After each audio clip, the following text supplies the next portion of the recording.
2019 में भारतीय जनता पार्टी और शिवसेना साथ में चुनाव लड़ी। माननीय प्रधानमंत्री जी के नेतृत्व में हमें पूर्ण बहुमत मिला। बीजेपी को 106 सीटें, शिवसेना को 56 सीटें और कई अन्य लोग हमारे साथ आए। 170 तक हमारी मेजॉरिटी जा रही थी। माननीय प्रधानमंत्री जी ने चुनाव के दरमियान भारतीय जनता पार्टी के मुख्यमंत्री का नाम भी ऐलान किया था, सबको मंजूर भी था। किंतु चुनाव के बाद शिवसेना के नेताओं ने यह निर्णय किया कि हिंदू हृदय सम्राट शिवसेना प्रमुख बाला साहेब ठाकरे जी ने जिन विचारों का जीवन भर विरोध किया, जीवन भर जिनसे लड़ाई की और जिनके बारे में वो कहते थे कि अगर इनके साथ जाना पड़ा तो मेरी दुकान बंद कर दूंगा, ऐसे लोगों के साथ अलायंस किया। और उसके बाद 2.5 साल हमने एक सरकार देखी जिसमें न कोई तत्व थे, न कोई विचार था, न कोई गति थी, न कोई प्रगति थी। जो सरकार चालू इंफ्रास्ट्रक्चर के प्रोजेक्ट्स को बंद कर रही थी, जो सरकार लगातार भ्रष्टाचार के आरोपों से लिप्त थी, जिस सरकार के 2 मंत्री मनी लॉन्ड्रिंग में जेल में गए, दाऊद के साथ रिश्ते, इसका आरोप मंत्री पर लगा, बावजूद उसके जेल में जाने के बाद भी उनको मंत्रिमंडल से हटाया नहीं गया। तो एक प्रकार से पथभ्रष्ट ऐसी सरकार भारतीय जनता पार्टी ने, जिसको लगातार विरोध किया, ऐसी सरकार शिवसेना के माननीय उद्धव जी के नेतृत्व में कांग्रेस एनसीपी की सरकार चली। और इस सरकार के चलते शिवसेना के विधायकों में बड़ा रोष था। उनको लगता था वापस वोट मांगने जाना है, और आज तक जो बातें कही उसके विरोध में काम हो रहा है। जिनके खिलाफ जिंदगी भर लड़े, उनके साथ बैठे हैं, वोट कैसे मांगेंगे। साथ ही में उनकी कॉन्स्टिट्यूएंसी में उनके खिलाफ जो हारा, उसको पैसा मिलता था, फंड्स मिलते थे, और ये सारी चीजों से एक बड़ा अनरेस था। और उसके चलते श्री एकनाथ शिंदे जी के नेतृत्व में शिवसेना के विधायकों ने एक ही मांग की कि कांग्रेस एनसीपी के साथ हम नहीं रह सकते और ये गठबंधन तोड़ा जाए। किंतु उनकी मांग मंजूर नहीं हुई। माननीय उद्धव जी ने हिंदुत्व छोड़ दिया, विचारों को छोड़ दिया, और अपने विधायकों से ज्यादा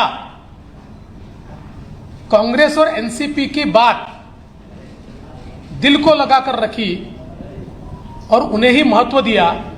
इसके चलते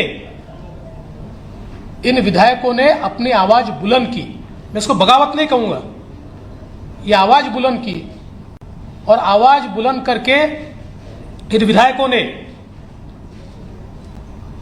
ये कहा कि आप बाहर निकलिए, नहीं तो हम इनके साथ नहीं रहेंगे। और ऐसे समय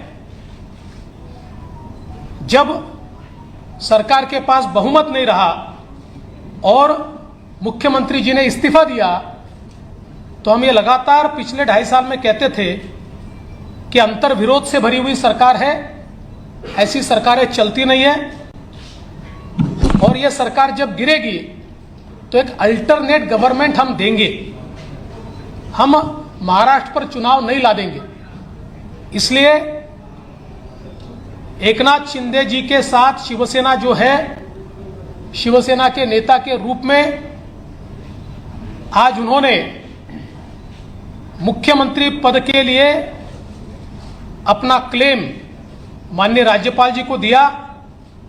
भारतीय जनता पार्टी के हमारे गुट ने उनको पूरा समर्थन दिया हमारे 106 और उसके साथ साथ उनके साथ और हमारे साथ जो इंडिपेंडेंट्स और छोटी पार्टियां हैं, इन सभी के समर्थन का पत्र आज हमने सौंपा है और गवर्नर साहब ने श्री एकनाथ शिंदे जी को 7:30 बजे शपथ के लिए न्योता दिया है। आज केवल एक ही शपथ होगी श्री एकनाथ शिंदे जी की, और फिर हम लोग सारी कार्रवाई करके उसका एक्सपांशन करेंगे। एक्सपांशन के समय शिवसेना के जो विधायक उनके साथ है, कुछ इंडिपेंडेंट्स है, हमारे 106 विधायक हैं। इनमें से जो ज्येष्ठ वरिष्ठ लोग हैं, जो हमारी पार्टी तय करेगी या उनकी पार्टी तय करेगी, ऐसे लोगों को मौका दिया जाएगा और मंत्रिमंडल का एक्सपांशन किया जाएगा। मैं इस सरकार को पूरे तरीके से सहयोग करूंगा। मैं सरकार के बाहर रहूंगा और इस सरकार को सफल बनाने हेतु जो जो चीज करना आवश्यक है, ऐसी सारी चीजें हम मिलकर करेंगे। मेरा विश्वास है आदरणीय प्रधानमंत्री मोदी जी ने जो विकास का एक नया पर्व शुरू किया है, उस विकास के पर्व को 2.5 साल का जो ब्रेक लगा था, वो ब्रेक निकलेगा और फिर से महाराष्ट्र की प्रगति की एक्सप्रेस ये तेजी के साथ भागेगी। और उसके लिए मैं श्री एकनाथ शिंदे जी को बहुत बहुत बधाई देता हूं। उनको भी मैं धन्यवाद देता हूं और आप सभी लोगों का मैं स्वागत करता हूं। शिवसेना के 40 विधायक और इंडिपेंडेंट जो है, ऐसे कुल मिलाकर 50 विधायक जो है, वो आज हम लोग सब एक साथ हैं। आप सब लोग जानते हो, पिछले कई दिनों से हम लोग आपसे भी बातचीत कर रहे लगातार। हम लोगों ने हमारे शिवसेना प्रमुख बाला साहेब ठाकरे जी की हिंदुत्व की जो भूमिका है, उनके जो विचार है, हमारे धर्म में आनंद जी के सामने जो हमें सीख दी है, ये इसको आगे हम लोग बढ़ाने की कोशिश कर रहे हैं। हमें कोई स्वार्थ नहीं है, हमें कुछ पद की लालसा नहीं। मैंने तो पहले जाहिर किया था, मैं ऐसा जो कर रहा हूँ ये मुझे किसी चीज की वह आवश्यकता भी नहीं है। लेकिन जब लोग अभी तक की कई घटनाएं आप लोगों ने देखी है कि अपोजिशन में से रूलिंग की तरफ लोग जाते हैं, लेकिन हम लोग रूलिंग में थे, रूलिंग पार्टी में थे, सत्ता पक्ष में थे। मैं भी नगर विकास मंत्री, मेरे साथ कई मंत्री और कई विधायक जो 50 की संख्या में है, ये सब 50 लोगों ने एक वैचारिक भूमिका लेकर इस राज्य के हित की बात, इस राज्य के विकास की बात और जो उनके चुनाव क्षेत्र में दिन प्रतिदिन जो समस्याएं खड़ी हो रही है, कल चुनाव में जीतने का जितना मुश्किल हो जाएगा, ये ध्यान में रखते हुए जो महाविकास आघाड़ी सरकार में जो अन्य पक्ष है, मैं किसी के ऊपर आज टिप्पणी नहीं करूँगा, लेकिन अन्य पक्षों के माध्यम से उनके चुनाव क्षेत्र में जो कठिनाई पैदा हो रही है, उनको जो प्रॉब्लम खड़ी हो रहे और भविष्य में उनका जो मतदाता है, जिन्होंने उनको चुन के दिया है, उनके लिए वो कुछ कर नहीं पाए, तो चुनाव कैसे लड़े, उनको कैसे फेस करे, ऐसी दुविधा में वो सब पड़े थे। और उन्होंने मुझे कहा कि हम लोग ने बार बार कोशिश की कि इसके साथ ये इसमें करेक्शन हो जाए। जो हम लोग पहले अलायंस में चुनाव लड़े थे, शिवसेना और भारतीय जनता पार्टी, ये नेचुरल अलायंस है, तो नेचुरल अलायंस के खिलाफ होकर हम लोग ने महाविकास आघाड़ी में है। अब कुछ करेक्शन हो जाए तो ठीक हो जाएगा और दोनों विचारधारा वाली पार्टी जो है इस राज्य का विकास करेगी। लेकिन हम लोगों ने कोशिश की, मैंने भी कोशिश की, लेकिन हमें सफलता नहीं मिली, दुर्भाग्य से। और इसलिए ये जो कदम उठाया है, ये किसी को मंत्री या किसी, क्योंकि मंत्री हम लोग थे, किसी को कुछ पाने के लिए ऐसा नहीं हुआ। ये निर्णय जो हुआ है एक आइडियोलॉजी की बात है, ये बाला साहब ठाकरे जी की हिंदुत्व की बात है और इस राज्य के विकास की बात है। इसे हम एजेंडा आगे लेके जा रहे थे और आज मैं धन्यवाद दूंगा।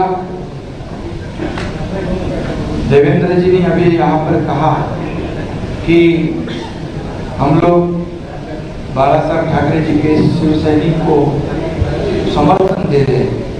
ये उनके दिल का बहुत बड़प्पन है। ऐसा कभी कोई करता नहीं जिसके पास 120 विधायक है, जिसके पास 120 विधायक होने के बावजूद ऐसा कोई ग्राम पंचायत और नगर सेवक का पद भी नहीं छोड़ता है। ये तो मुख्यमंत्री पद है और ये आज उन्होंने शिवसेना प्रमुख बाला साहब ठाकरे जी के सैनिक को एक सपोर्ट किया है। इसलिए मैं आदरणीय पंतप्रधान नरेंद्र जी मोदी साहब को धन्यवाद देता हूँ, उनका आभार मानता हूँ।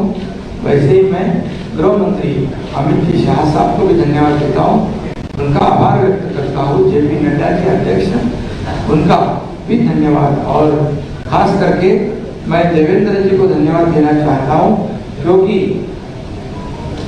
वो खुद भी इस पद को प्राप्त कर सकते थे, लेकिन उन्होंने कहा है मैं भले मंत्रिमंडल में नहीं लेकिन मैं इस राज्य के विकास के लिए सरकार के साथ हूँ। ऐसा जो इस राज्य में नहीं बल्कि देश में ऐसी मिसाल एक मिसाल होगी और आज के जमाने में ऐसा करना मुझे नहीं लगता ऐसा कोई कर सकता है और इसलिए मैं उनको धन्यवाद देता हूँ। उनके सभी सहयोगी जो है उनको भी धन्यवाद देता हूँ।